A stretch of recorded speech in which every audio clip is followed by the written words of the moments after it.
The winter wind blew the last leaves off the trees as Laura turned sharply onto the winding road leading to her family's guest house. I sat nearby, looking out over the snow-covered landscape and trying not to think about our recent breakup. The last few months had been hard on me, and this week seemed like a good chance to take a break. "So how about we relax here?" Laura asked, pulling onto the gravel driveway in front of the house. "Honestly, I don't know yet," I replied, shrugging my shoulders. "You'll get used to it. It's quiet and cozy here. Besides, it would be better for Dad if he weren't alone." She smiled, but I saw concern in her eyes. The loss of her mother last year had taken a heavy toll on the family, and Laura had been trying her best to take care of her father. The house looked impressive, with large windows framed in wooden frames and smoke from the fireplace rising into the cold sky. We carried our things inside, where Victor, Laura's father, met us. "Welcome," he said, smiling slightly. He was taller than I remembered, with short gray hair and stern features. Despite his reserve, he radiated warmth. "Thank you for coming, Edward," he added. "Laura told me a lot about you." I smiled back, not knowing what to say. He seemed much more serious than I expected. The first night was fun. We dined by the fireplace, recalled stories from Laura's childhood, and discussed week-long plans. I began to feel freer, as if the weight of the last few months was starting to ease. Later, when the house was quiet, I woke up and realized I wanted water. As I descended the stairs into the dark hallway, I heard someone coming from the kitchen, too. "Edward?" a familiar voice sounded. It was Victor. He was standing in the doorway, holding a mug of tea. I smiled, feeling awkward. "Yes, I just wanted to drink some water." He stepped forward, and I noticed we were both under a branch of mistletoe hanging in the doorway. "Mistletoe? Laura still hasn't taken it off since Christmas," Victor chuckled. We both froze, looking at the green branch. "Well, traditions are traditions," he joked. Before I could respond, he leaned over and kissed me briefly. It was a light, almost weightless gesture, but my insides tightened. "Good night," he said with a warm smile and went upstairs, leaving me standing in the corridor, amazed by the unexpected turn of events. Returning to my room, I couldn't sleep for long, thinking about what had happened. The following day, I went down to breakfast with a slight feeling of unease. The events of the previous night were still spinning in my head. Victor was already sitting at the table reading the newspaper, and Laura was pouring coffee for everyone. "Good morning," she chirped, not noticing my confusion. "Good," I answered, trying to look natural. Victor looked up from his newspaper and met my eyes. It was a brief glance, but something in it made me hold my breath. I looked away immediately and focused on my cup. The day passed in the usual bustle. Laura and I helped decorate the house for the new year, and Victor was busy repairing the porch. However, whenever our eyes met, there was tension in the air. As evening came, the tension only increased. We ate dinner at a large wooden table, and Laura discussed her plans for the following year. I tried to listen, but I could only feel Victor's presence next to me. After dinner, I decided to go to my room to avoid awkward moments, but before that, I wanted to get a glass of water. And then it happened again. Victor walked into the kitchen as I filled a glass, and we found ourselves under the mistletoe again. "It looks like this branch is bringing more surprises than I expected," he said with a slight grin.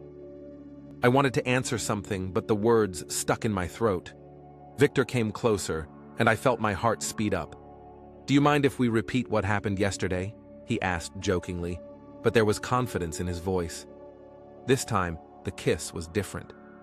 His lips lingered longer, and everything seemed to slow down. The warmth of his hands, the light scent of woodsy cologne, and the feeling of strength and vulnerability at the same time made me forget about everything. It took us literally a couple of minutes to understand that we wanted each other, and almost immediately, we started having sex until both of us climaxed. We tried to be quiet, but we failed. When we finally pulled away, I noticed his breathing had become uneven. "Good night," he said, his voice quiet, almost trembling. I didn't know what to answer, so I nodded and headed to my room. That night, sleep never came. I thought about what was happening, how I felt, and why it all scared me. The following day, I woke up thinking that all of this should have been over. But as I walked down the stairs, I met Victor's eyes again, and his brief but warm smile made me realize that this was the beginning of something bigger. The morning began as usual.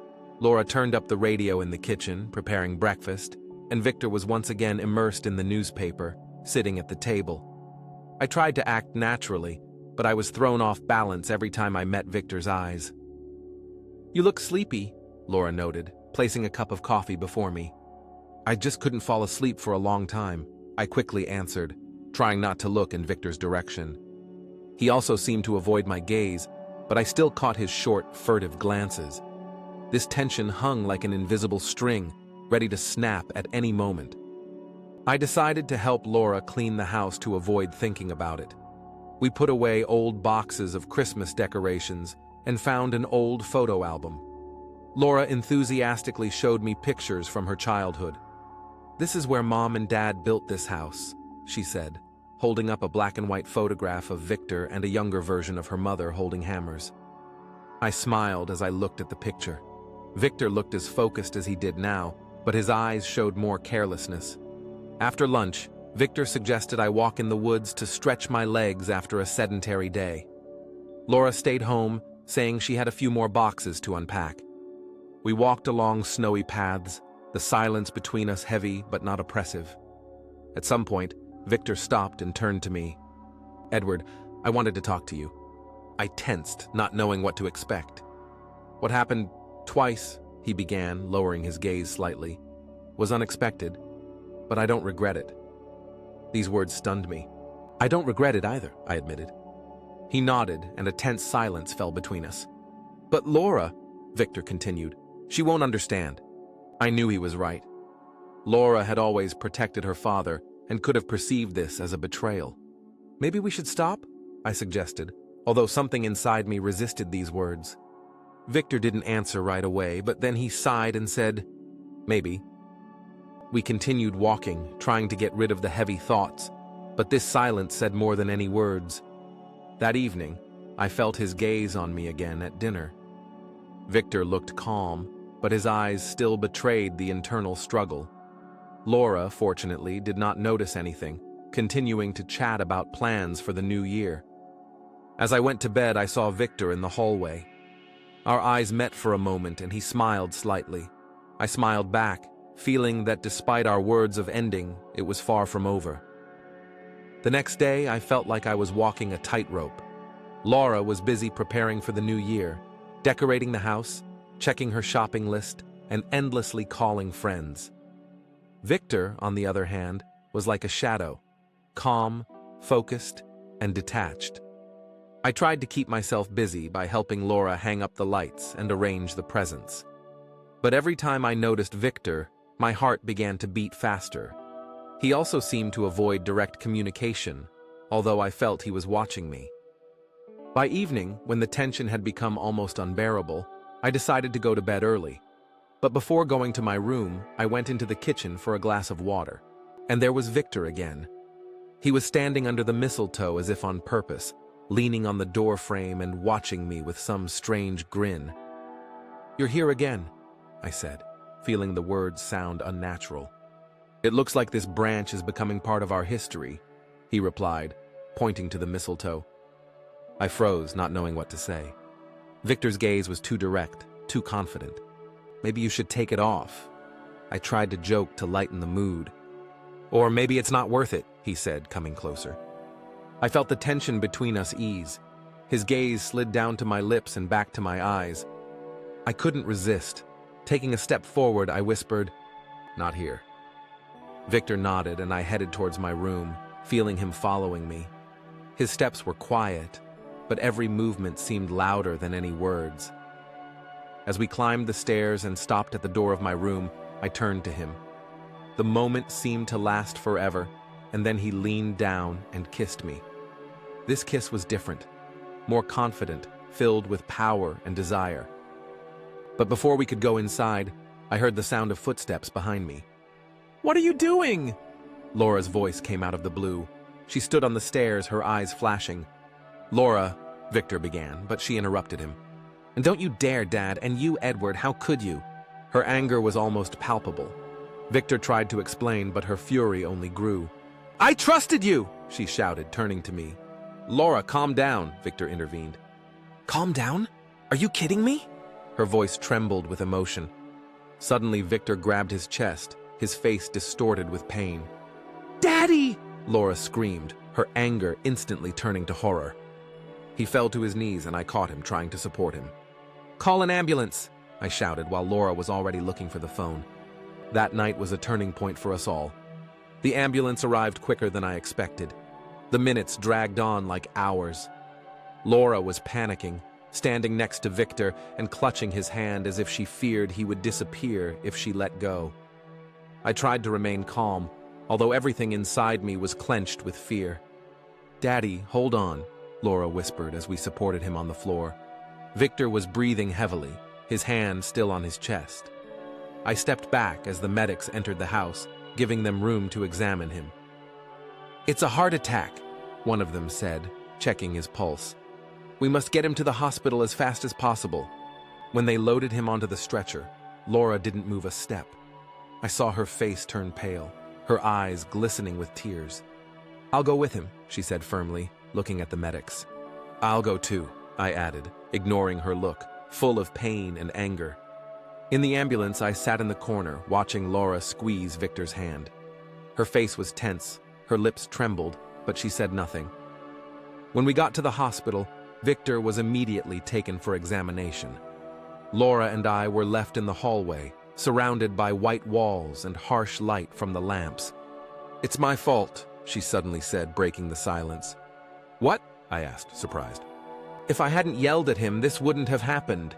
Her voice trembled, tears streaming down her cheeks. I stepped closer, but she retreated. "Laura, it's not your fault," I said firmly. "Then whose is it?" she cried. "You brought all this chaos with you. You were my friend, Edward. I trusted you." Her words cut to my heart, but I couldn't let her wallow in that guilt. "Laura, listen," I began softly. "I know everything feels wrong right now, but Victor is strong. He can handle it. Blaming yourself will only make things worse." She looked at me. Her gaze was full of anger, but fatigue was already showing through. Soon a doctor came to us. "The operation is necessary, but the condition is stable. We are confident that everything will go well," he said, and I felt the tension in the air ease a little. Laura covered her face with her hands, her shoulders shaking with sobs. I, overcoming her resistance, gently hugged her, giving her space to splash out her emotions. A few hours later, the surgery ended, and the doctor reported that everything had gone well. Victor would need some recovery, but his life was not in danger. Laura, tired but relieved, turned to me. "Thank you for being there," she said quietly. I didn't answer, just nodded, feeling the tension of the last few hours gradually fading away. That night, we both realized that the most important thing is to keep what we have despite the quarrels and misunderstandings. The silence in the hospital room was deafening. Victor lay on the bed, hooked up to machines, his breathing even, but his face looking tired. Laura sat next to him, holding his hand, and I watched from my place against the wall, not knowing what to do with myself. "Daddy," she said quietly as his eyelids began to flutter. Victor opened his eyes, slowly focusing his gaze on his daughter. "Laura," he muttered in a weak voice. Her eyes filled with tears, but she smiled. "You scared me," she said, her voice shaking. "Sorry," he replied, barely audibly. I didn't want to interrupt their moment, but Victor suddenly turned his gaze to me. "Edward," he said. "I'm here," I answered, getting up. "Thank you for being there." His voice was barely audible, but something sincere in it made me nod, hiding my emotions. Laura looked at me with gratitude, and for the first time in the last 24 hours, her eyes were free of reproach. Later, when Victor had fallen asleep again, Laura and I walked out into the hallway. She looked exhausted, but her posture showed relief. "Thank you for staying," she said quietly. "I couldn't do otherwise," I replied. She sat down on a plastic chair and clasped her head in her hands. "It's all so strange. I just don't know what to do now," she admitted, without raising her head. I sat down next to him. "Laura, No one knows how to deal with situations like this. We just do the best we can. I was unfair to you, she continued, but I saw the way you looked at each other. It was strange. Her words caught me off guard. I wanted to object, but there was no anger in her voice, only weariness. I don't know what to say, I admitted honestly. And there's no need, she interrupted me. It's not important now. The main thing is that Daddy will get better. We both fell silent, and I realized our quarrel was gradually losing strength. The pain for Victor united us in one moment. A few days later, the doctors reported that Victor was on the mend. Laura gradually returned to her usual activities. I spent more time in the ward, listening to Victor tell stories from his youth. You know, he said one day, looking at me, I thought I would never have a chance to start all over again. I didn't know what to answer. Victor continued, but it seems that life sometimes gives us a second chance, even if we didn't expect it. His words touched me. I felt that they applied not only to him, but to me as well. When Laura came into the room later that evening, she noticed that some invisible bridge had been established between us again. But instead of starting an argument again, she simply smiled. It's good that you're with us, Edward, she said. Victor was discharged from the hospital a few days later, and we all returned to the guest house. Victor still looked weak, but his energy was gradually returning. Laura was there every minute, checking on him and reminding him about his medications. I can handle it, Laura, he said one day, smiling. You don't plan on sitting next to the bed all the time, do you? You don't plan on scaring me again, she snapped, but her voice was soft. However, her concern was genuine, although I could see she was getting tired. One evening, after Victor had gone to bed, Laura invited me to have tea in the kitchen. It was her way of saying, we need to talk. Thank you for being there, she began, looking down at her cup. You already said that, I answered softly. She sighed, crossing her arms over her chest. Edward, I still don't know how to feel about all this.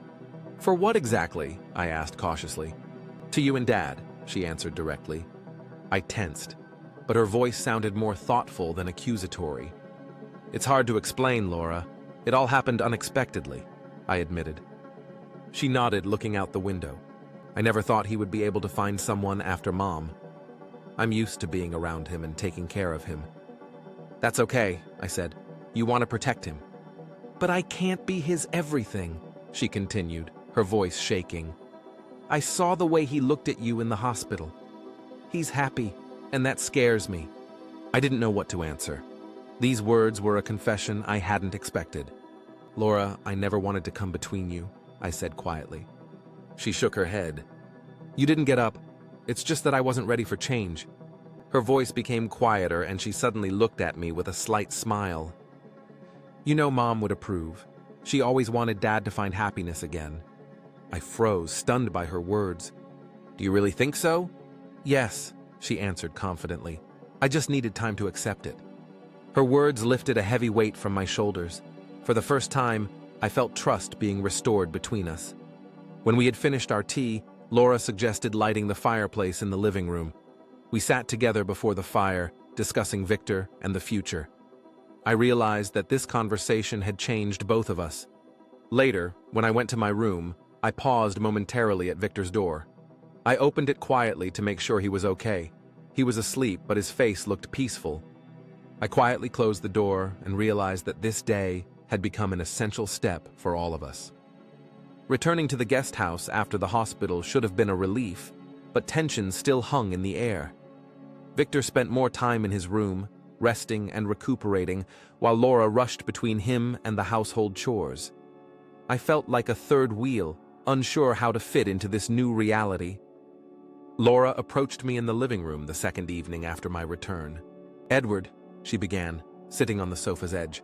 I thought I needed to get away for a few days. Leave? I asked again, slightly surprised. Yes, she said, steepling her fingers. I need a break and some time to myself, and you can look after Dad, right? I could see that she was tired. Although her tension had eased after our conversation, her concern for Victor still consumed a lot of energy. Of course, I nodded. Laura smiled, relaxing for the first time in a long time. The following day, she left, leaving Victor and me alone in the big house. I felt awkward, but I knew that this time could be an opportunity for us to sort out our feelings. "I think Laura decided you'd be the best nanny," Victor joked as he went to the kitchen after breakfast. "Perhaps," I answered, smiling. During the day, I tried to help Victor with little things, but he spent more time reading or relaxing. In the evening, he suggested looking at the old albums that Laura had left on the table when the house was plunged into silence. "I haven't opened them for a long time," he said, sitting beside me by the fireplace. We turned the pages, and I saw his gaze soften as he came across photographs of his wife. "She was an amazing woman," he said quietly. I felt his sadness, but there was no sharpness of loss in it, only warm memories. "Do you miss her?" I asked carefully. "Of course," he replied without looking up from the page. "But life goes on, and lately, I've begun to feel like I can be happy again." These words made me freeze. He looked up and looked straight at me. "You became a part of it, Edward." I didn't know what to answer. His words sounded so sincere that I felt warmth spreading through my chest. "Victor," I began, but he interrupted me. "I don't need you to promise anything," he said quietly. "Just tell me you feel it too." I nodded slowly, looking into his eyes. It was a moment of complete honesty when words were no longer necessary. He leaned in slightly, and I felt his lips brush mine softly. The kiss was calm but meaningful, a confirmation that we were both ready to move forward. We spent the rest of the evening by the fire discussing the past and dreaming about the future. I felt a natural and proper connection being formed between us. That night, lying in my room, I realized I no longer doubted. Victor had become more than just a chance encounter under the mistletoe. He had become a chance for something real. Laura's return before the new year brought some life into the house. She arrived late in the evening, beaming with a smile and bringing with her bags of groceries and decorations. "I thought we should have a real celebration," she said, placing the bags on the kitchen table. Victor and I exchanged glances, smiling at her energy. Laura quickly got to work, hanging up garlands and pulling out sparkly decorations. She was trying to make the occasion memorable, as if this was her way of leaving all her worries behind. Victor didn't mind, watching her enthusiasm from his chair by the fireplace.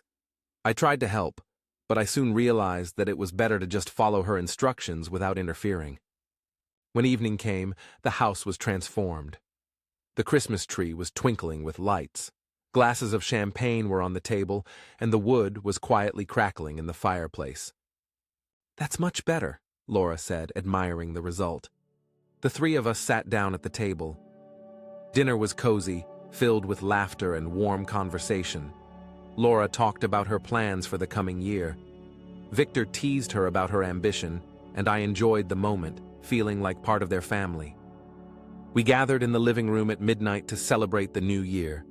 Laura poured champagne for everyone, raising her glass. "Here's to the new year, new beginnings, and new people who come into our lives," she said, glancing at me and Victor. I felt my heart skip a beat, but her smile was genuine. When midnight struck, Laura hugged us and ran onto the porch to watch the fireworks. Victor stayed in the room, watching her scream happily into the cold night. "She's already grown up, but she's still a child," he said with a slight smile. I came closer, standing next to him at the window. "She cares about you a lot," I replied. "That's true," he said, looking at me. "But sometimes she forgets that I need a little space." We looked at each other, and I felt his hand gently touch mine. It was a fleeting movement, almost imperceptible, but it meant more than words. When Laura returned inside, Victor retreated, but I saw warmth in his eyes. "Now," said Laura, clapping her hands, "let's make wishes." We wrote our wishes on small pieces of paper and, according to her instructions, burned them in the fireplace. My wish was simple but sincere. Let everything turn out as it should be. I went to bed last night feeling that this new year would be the beginning of something special. After the festive night, life in the guest house slowly returned to its usual rhythm. Victor spent more and more time on his feet, restoring his energy. Laura, noticing this, also relaxed, allowing herself to do her own thing. "Well, Edward, now you're officially entrusted with looking after my dad," she joked over her morning coffee. I smiled, but there was more to her words than just a joke. Her silent agreement was that Victor and I had become closer than she ever imagined. The house became quieter when the guests started leaving after the new year. Laura decided to visit her friends for a few days to enjoy her vacation. "You and Dad will have plenty to do," she said before leaving us with a list of errands. But most of all, I looked forward to the evenings when Victor and I could be alone. One such night, after Laura had left, we sat by the fireplace, as we had often done in recent days. Victor looked calm. His features softened. "I think Laura accepted it," he said, looking at the fire. "Are you talking about us?" I asked. He nodded. "She's strong. It wasn't easy for her, but she knew it was the right thing to do." I smiled, feeling the last of my doubts disappear. "I still can't believe how it all started," I admitted. Victor laughed. "If someone had told me that mistletoe would change my life, I would have thought they were crazy." We both laughed, and I felt a complete understanding being established between us. Soon, the conversation turned to more serious topics. Victor talked about his life after losing his wife, and how he felt alone until he met me. "You gave me new meaning, Edward," he said, looking straight at me. I couldn't help but smile. "It's mutual, Victor." When I returned to my room that night, I felt something change inside me. It wasn't just joy, it was a feeling that I had finally found my place. The next day, Laura returned, and the house was filled with her energy again. The three of us decided to cook dinner, and for the first time, I felt like we were indeed a family. When dinner was ready, Laura made a toast. "To the three of us," she said, raising her glass. "To the fact that we have found a new path and are now moving forward together." Her words touched me deeply. I looked at Victor, who smiled as if he understood my feelings. That night, I realized that our journey had only just begun.